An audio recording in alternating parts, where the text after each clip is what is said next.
For my 30th birthday, my family secretly flew to Miami without me. I found out about it on Facebook. I wrote, "Why?" My dad replied, "We didn't want to waste our time on a clown." I replied, "Then this clown doesn't want to spend money on you." No one took it seriously, but 9 days later they were screaming, begging. The notification pinged at 2:47 a.m. on my actual birthday. I was lying in bed, couldn't sleep, scrolling through my phone like you do when insomnia hits and your brain won't shut up. The blue glow illuminated my face as I tapped on Facebook, expecting the usual midnight birthday wishes from acquaintances I hadn't spoken to in years. Instead, I saw my sister Rebecca's post, a carousel of photos from Miami Beach. Crystal blue water. White sand. Cocktails with little umbrellas. My mother Linda looking 20 years younger in a sundress. My father Gregory with his arm around my brother Marcus, both wearing matching Hawaiian shirts. My other sister Jennifer throwing her head back in laughter at some beachside restaurant. The caption read, "Best family vacation ever? So grateful for these people.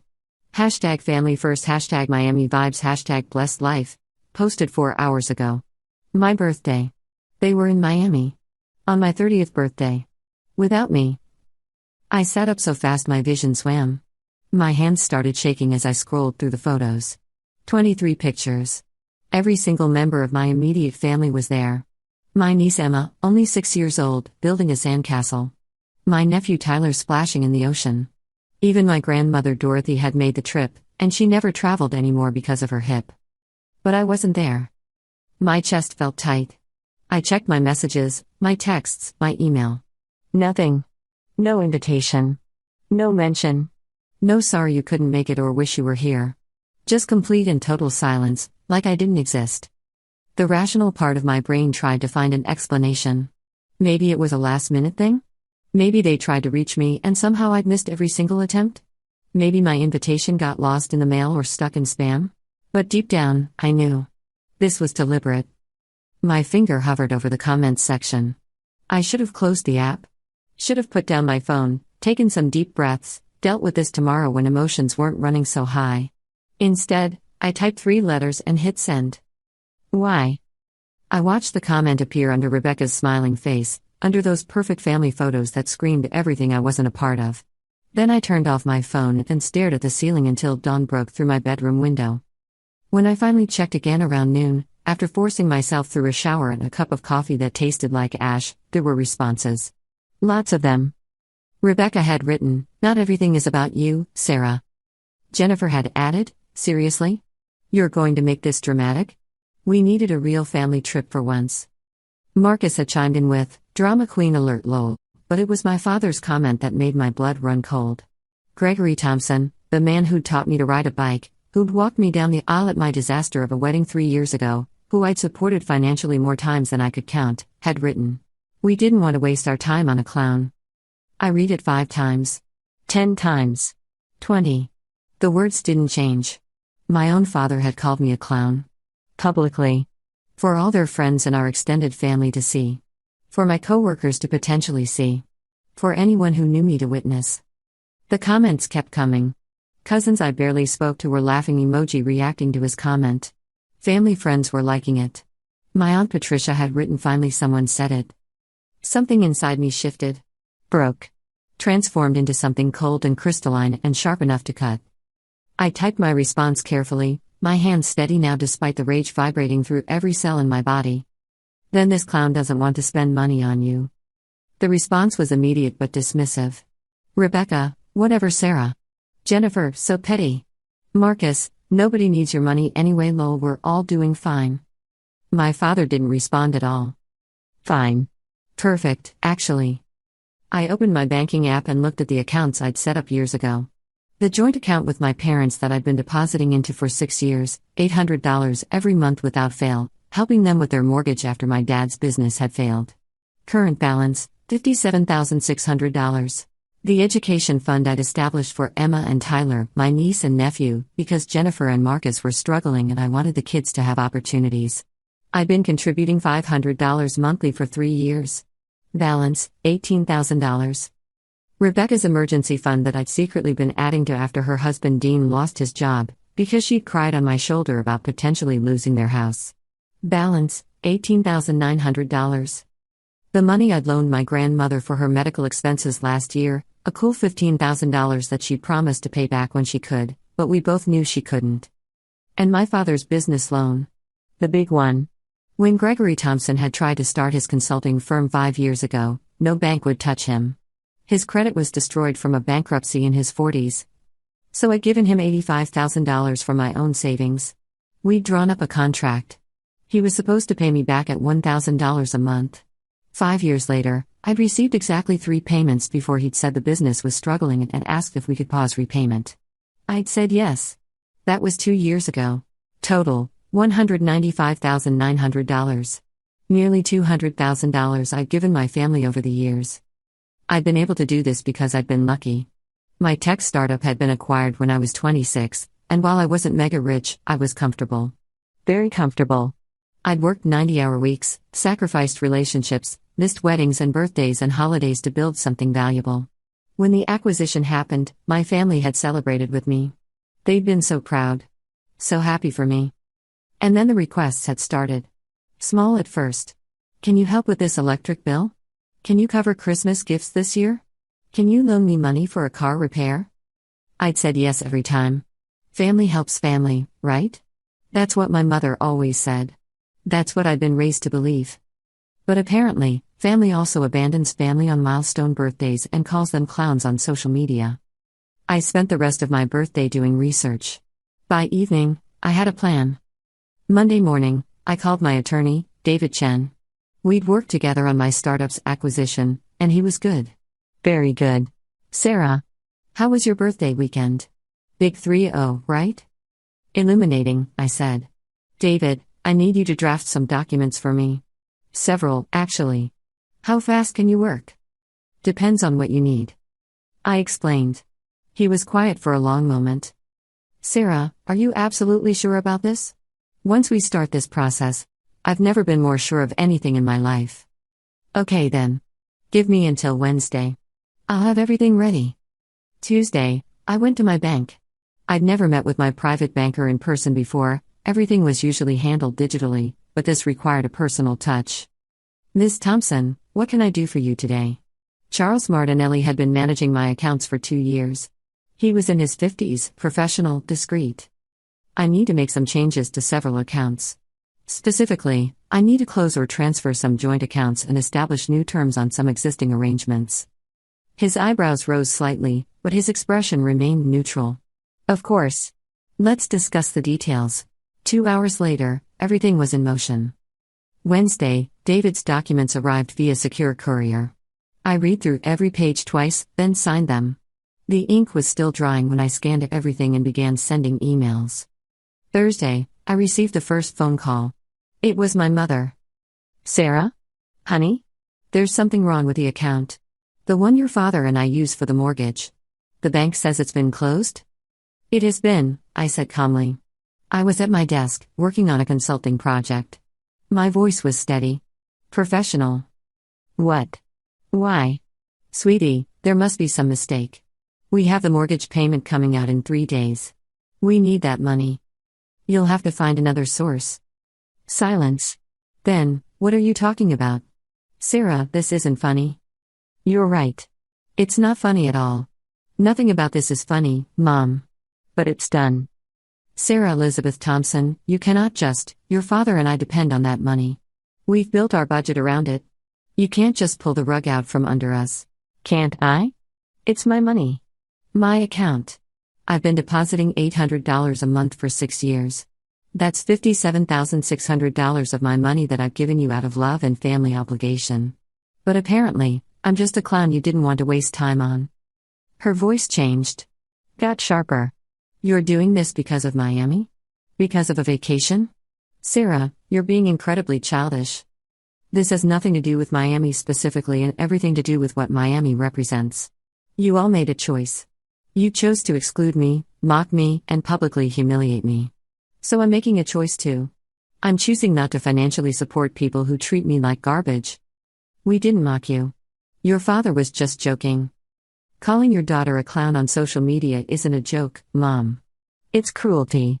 And watching the entire family laugh along? That's betrayal. So yes, the account is closed.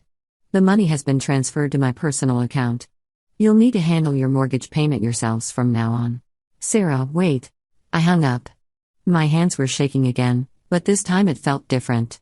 Powerful. Like I was finally standing up for myself. The second call came an hour later. Rebecca. What the hell did you do? She screamed into the phone. No greeting. No pretense of civility. I'm going to need you to be more specific. The account. The emergency fund. It's gone. Sarah, I checked this morning because we have a major house repair coming up and the entire account is empty. It's not empty. The money is exactly where it's always been. In my account. I just stopped sharing it with you. You can't do that. That's my money. Actually, Rebecca, if you check the account records, you'll see that every single deposit was made by me. You never put in a dime. It was my money that I was generously setting aside for you because you said you were struggling. But clearly, you're not struggling too much if you can afford secret family vacations to Miami. That trip Dean's parents paid for most of it. I'm sure they did. The point is, you didn't think to mention it to me. Didn't think to invite me. Didn't think about me at all, apparently, except to join in mocking me online. So I stopped thinking about your emergency fund. Seems fair. This is insane. You're insane. That money was for Emma and Tyler's future. No, Rebecca. The education fund I set up was for Emma and Tyler's future. That's a different account, and we'll get to that in a moment. The emergency fund was for you and Dean. And you don't have it anymore. You know what you do have? The memory of laughing at me on social media while your husband gave a thumbs up to Dad calling me a clown. She started crying. Sarah, please. We have a $12,000 roof repair starting Monday. We've already signed the contract. We're counting on that money. We'll lose the deposit if we cancel. Then you'd better figure something out. Maybe ask Dean's parents. They seem to have vacation money lying around. Sarah. I hung up. Friday brought 3 calls. First Jennifer, sobbing about the education fund. Then Marcus, angry about. Actually, I wasn't quite sure what Marcus was angry about, since I'd never given him money directly, but he was furious that I was destroying the family and hurting the kids. The third call was my father. His voice was cold. Authoritative. The voice he'd used when I was a teenager and had broken curfew. Sarah. This has gone far enough. You're being vindictive and you're hurting your mother. She's been crying for 2 days. Is that what you want?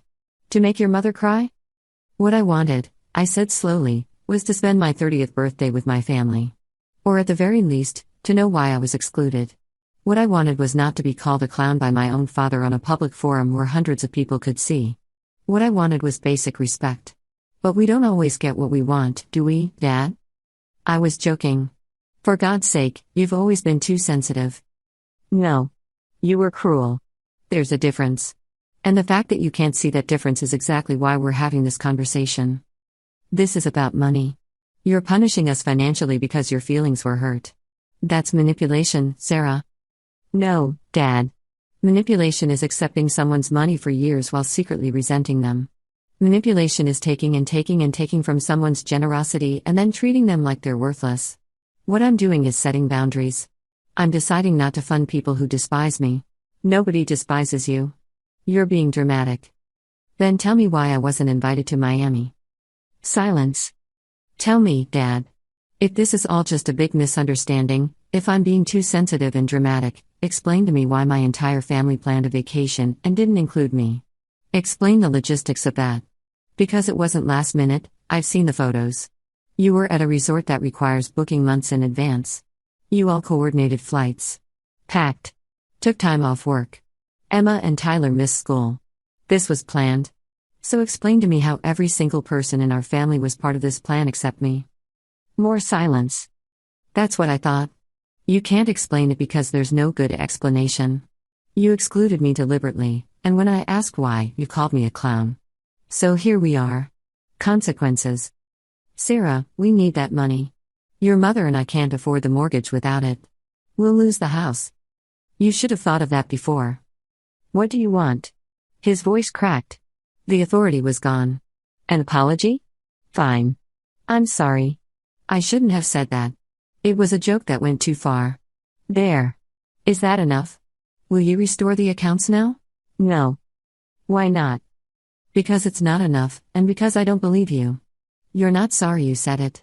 You're sorry there are consequences. If I gave you the money back right now, nothing would change. You'd still think of me as a clown. The family would still treat me as an afterthought.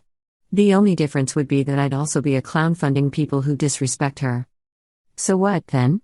This is it? You're cutting off your entire family? I'm cutting off the money. The family cut me off first.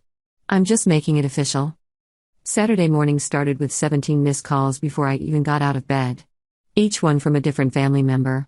Each one, I'm sure, saying some variation of the same thing: give us back the money. I made breakfast instead of listening to voicemails. Scrambled eggs with chives. Sourdough toast. Fresh squeezed orange juice. I took my time, chewing slowly, savoring each bite. Outside my window, the city was waking up: joggers on the sidewalk, a dog walker with 5 leashes tangled together, someone's car alarm going off in the distance. Normal people doing normal things on a normal Saturday. Meanwhile, my entire family was probably in crisis mode, having emergency meetings about me. The irony wasn't lost on me that they could coordinate perfectly fine when it came to excluding me or getting my money back, but somehow couldn't manage to include me in a family vacation. I was washing dishes when the knock came. Not the intercom, an actual knock on my apartment door. Which meant someone had gotten past building security, probably by tailgating another resident or claiming to be visiting someone else. Through the peephole, I saw my mother and Rebecca standing in my hallway. My mother's eyes were red and puffy, like she'd been crying for days. Maybe she had been. Rebecca looked furious, her jaw clenched so tight I could see the muscle jumping even through the distorted fisheye lens. For a moment, I considered pretending I wasn't home. Just standing there silently until they gave up and left. But that felt cowardly, and whatever else I was doing, I wasn't being a coward anymore. I opened the door but didn't invite them in. "Sarah, we need to talk." My mother's voice was pleading. "Really talk? Face to face? So talk. Can we come in?" Standing in the hallway is. No. You can say whatever you need to say from there. Rebecca's jaw clenched. This is ridiculous. We're your family. Family doesn't abandon each other and then call them clowns, I said flatly. "Sarah, please." My mother stepped forward. "I'm begging you. Your father made a mistake. We all made a mistake. But you're taking this too far. We could lose our home. Rebecca could lose her home. You're going to make your niece and nephew suffer because of this." "Emma and Tyler's college fund is still intact," I said. "They're not suffering. But I did restructure it. David sent you all the paperwork yesterday. The fund is now in an irrevocable trust that can only be used for qualified educational expenses, and only Emma and Tyler can access it when they turn 18. Jennifer and Marcus can't touch it. Nobody can use it for emergencies or borrow from it. The kids will be fine." "That's not what I meant. They'll lose their house. They'll see their parents struggling and scared, and then maybe Jennifer and Marcus shouldn't have mocked me online. Maybe they should have considered consequences before actions. I'm not responsible for their financial planning." Rebecca's voice rose. "You're a spiteful, selfish bitch. You know that? You have all this money and you're hoarding it just to hurt us. I have money because I worked for it. I sacrificed for it. I earned it. And then I generously shared it with all of you for years. But I'm done being an ATM for people who treat me like I'm worthless." "We don't treat you like you're worthless." My mother cried. "Mom, you flew to Miami on my birthday. My 30th birthday. Without telling me. Without inviting me. And when I asked why, everyone mocked me. Including you. You liked Dad's comment. I saw it." Her face paled. "That was an accident. I didn't mean, you liked it. You clicked the button. Maybe it was reflexive, maybe you didn't think about it, but you did it. And you didn't defend me. Nobody defended me. You all just piled on. Because you always make everything about you," Rebecca shouted. "Every single family event, every gathering, you have to be the center of attention. Look at me, I'm so successful. Look at all the money I made. It's exhausting." "I've never once bragged about my success," I said quietly. "Every time someone brings up my work, I change the subject. Every time someone asks how I'm doing, I ask about them instead. I don't make things about me, Rebecca. But you all certainly made Miami about me being excluded. We wanted one vacation without you analyzing everything and making suggestions and trying to fix everyone's problems. I was fixing problems because you all kept asking me to. Sarah, can you help with this? Sarah, can you loan me money? Sarah, can you contribute to this? I fixed problems because you made them my problems. So this is revenge, my mother said softly. You're punishing us. No. This is protection. I'm protecting myself from being used and disrespected. There's a difference. Sarah, please. My mother's voice broke. We'll apologize. Publicly. On Facebook. Your father will take back what he said. We'll make it right. Just please restore the accounts. We have 6 days until the mortgage is due. 6 days. I don't want a forced apology. I don't want anything from any of you except to be left alone. You can't mean that, Rebecca whispered. Watch me. I closed the door. Locked it. Leaned against it and listened to my mother crying in the hallway and Rebecca's angry footsteps retreating. My chest ached. My eyes burned. But I didn't open the door again. Sunday, my phone rang 47 times. I counted. I didn't answer once. Monday, my father sent an email. The subject line was final attempt at reconciliation. The body was 3 paragraphs of him explaining how I was tearing the family apart, how my mother was having panic attacks about losing their house, how Rebecca had started taking anxiety medication. It ended with, if you don't restore the accounts by Wednesday, we will have no choice but to take legal action. I forwarded it to David. His response came back in minutes, let them try. Everything you did was completely legal. Those were your funds, your accounts. Joint accounts can be closed by either party at any time. You've broken no laws and violated no agreements. If they do sue, I'll handle it, and they'll lose. Tuesday afternoon, my phone lit up with a notification I'd been half expecting but still dreading. My father had posted on Facebook, not to his usual limited audience, but publicly. A long, rambling post about betrayal and ingratitude, about raising an ungrateful daughter who turned her back on family in their time of need. He didn't name me directly, but he didn't have to. Anyone who knew our family would know exactly who he was talking about. The post was carefully crafted to make him look like the victim. He talked about sacrificing everything to raise his children, working multiple jobs, giving up his dreams so we could have opportunities. He mentioned helping me through college, which was interesting since I'd paid my own way through scholarships and part-time jobs. He made vague references to a family member who had turned cruel and vindictive over a simple misunderstanding. What he didn't mention was the $85,000 business loan. The years of mortgage payments. The countless smaller loans and gifts. The fact that his simple misunderstanding was calling me a clown on social media for asking why I'd been excluded from a family trip. Within an hour, the post had 63 likes and 47 comments. I read through them, each one a small knife. Family friends I'd known my whole life were commenting with sympathy for my parents, with words like shocking and heartbreaking after everything you've done for her. My cousin Michelle, who I'd helped move twice and had given $2,000 to when her car died, commented, some people forget where they came from. Praying for you, Uncle Greg. My old youth pastor wrote, family is everything. I hope she finds her way back to what matters. Nobody asked for my side. Nobody questioned the narrative. Nobody thought to reach out privately and ask what had actually happened. They just saw a sad father posting about his ungrateful daughter and immediately took his side. I sat there staring at my phone screen until the words blurred together. Part of me wanted to comment, to defend myself, to tell everyone what had really happened. But what would that accomplish? A public argument? More family drama for everyone to watch and judge? People had already chosen their sides, and they'd chosen based on who they'd known longer, who seemed more sympathetic, who told the story first. Besides, the people who really knew me would see through it. And the people who didn't know me well enough to question it weren't people whose opinions I should care about anyway. I closed Facebook and opened my email to David instead. Documented, was all I wrote, attaching screenshots of the post and comments. His response came quickly, good. Building our file. Also, this might qualify as libel if you want to pursue it. Think about it. I didn't want to pursue it. I just wanted it all to stop. But it wouldn't stop. Because my family didn't know how to process that someone had finally set boundaries with them. They'd spent years taking and taking, assuming I'd always give, and now that the well had run dry, they were frantically trying every tactic they could think of to turn it back on.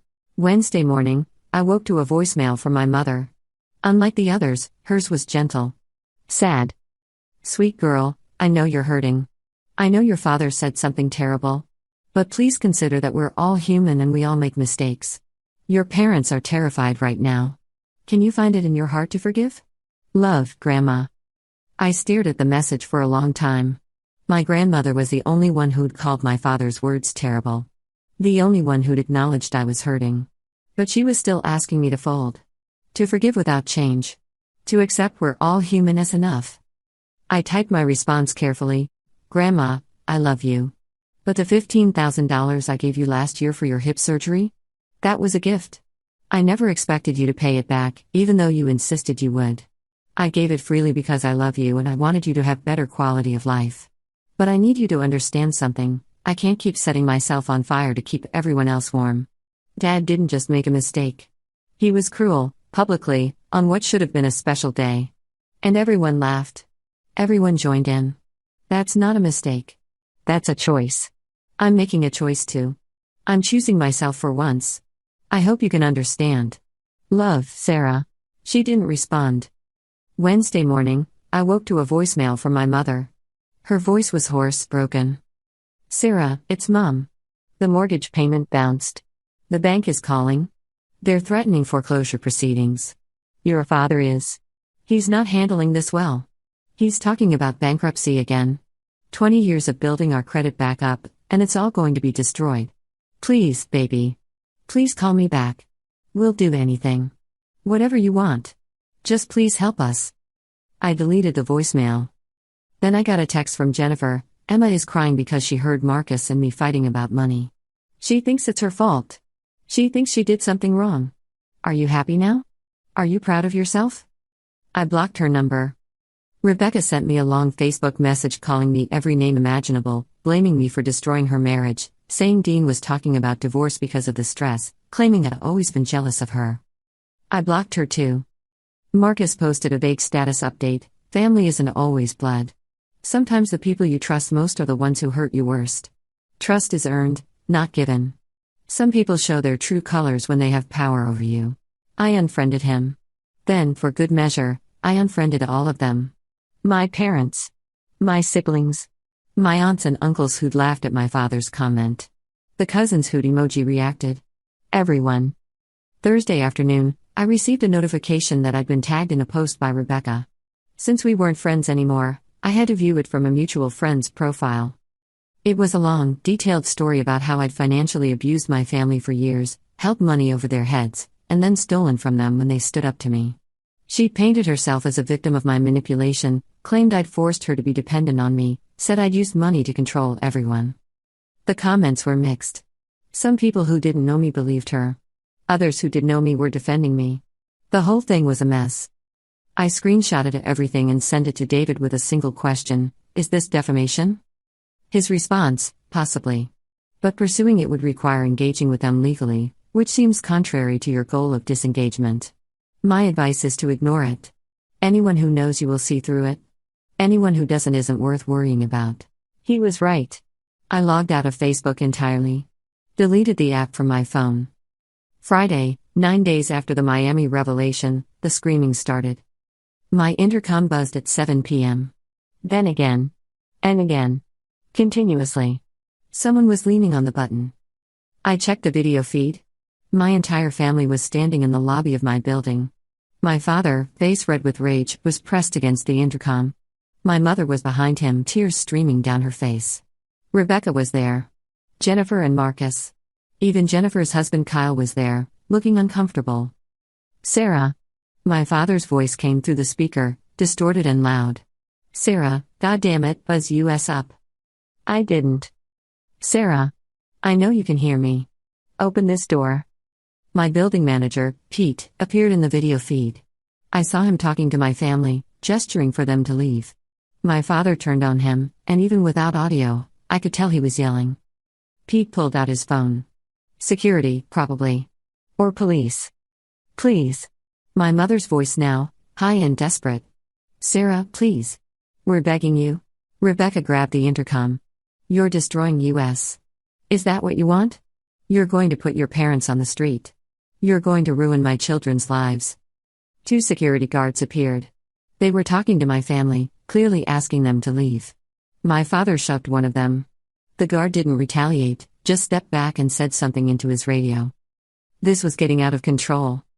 I picked up my phone and called David. "They're at my building," I said. "All of them?" "My father just shoved a security guard. I think the police are coming." "Do not go down there. Do not engage. Let building security handle it." "Are you safe?" "I'm in my apartment. I'm fine." "Stay there. I'm documenting this. If they continue harassing you, we can get a restraining order." Through the window, I heard sirens. 2 police cars pulled up to my building. I watched on the video feed as officers approached my family. There was a long conversation. My father was animated, pointing up at the building, probably at my floor. My mother collapsed into one of the lobby chairs, sobbing. One officer was taking notes. Another was talking into his radio. After 20 minutes, the police escorted my family out of the building. They didn't arrest anyone, probably because the security guard chose not to press charges, but they were officially trespassed from the property. I sat in my dark apartment, shaking, and watched my family walk away on the video feed. That night, I received an email from my father. No subject line. Just one sentence: "We've hired an attorney. We're suing you for every penny you took from us." Saturday morning, David called me. "Sarah, I got served with papers. Your family is suing you for..." "Let me see. Breach of oral contract, promissory estoppel, financial elder abuse, and conversion of funds. They're claiming you promised to support them financially in perpetuity and that you've stolen money that was rightfully theirs." "Can they win?" "Absolutely not. These claims are frivolous. Joint accounts are joint accounts. You had every legal right to close them or remove your funds. The other accounts were solely in your name with you listed as the only depositor. They have no legal claim to any of it. And the business loan to your father? We have that contract. He's in breach, not you. If anything, we could countersue for the $85,000 plus interest." "Should we?" He paused. "That's not a legal question, Sarah. That's a personal one. Do you want to pursue your father for that debt?" I thought about it. Really thought about it. "No," I said finally. "I just want them to leave me alone. Can we get them to drop the suit? I'll file a motion to dismiss and send them a very detailed letter explaining exactly how they have no case and how, if they continue, we will pursue sanctions for filing frivolous claims and will countersue for your father's outstanding debt." That should scare them off. It did.